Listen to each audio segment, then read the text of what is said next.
संघसंस्थक आहे.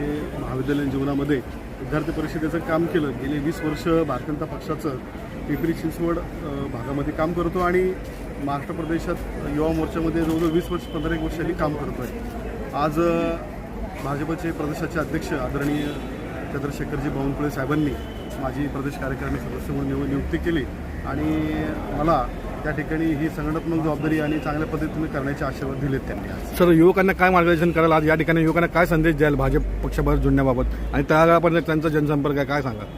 खरं तर युवकांसाठी केंद्र सरकार आणि राज्य सरकारने अतिशय चांगल्या योजना आणल्या आहेत. स्टार्टअप असेल, त्याच्यानंतर तरुणांसाठी रोजगाराच्या निर्मिती त्यांनी केल्यात. प्रत्येक जिल्ह्यामध्ये जाऊन रोजगार मेळावे आज हे शासन करतं आहे. त्यामुळे माझी सर्व युवकांना विनंती आहे की कुठल्याही आमिषाला बळी न पडता, कुठल्या अफवांना बळी न पडता त्यांनी नरेंद्र मोदी यांच्या मागे उभं राहिलं पाहिजे आणि आपली ताकद मोदी साहेबांच्या मागे भारतीय जनता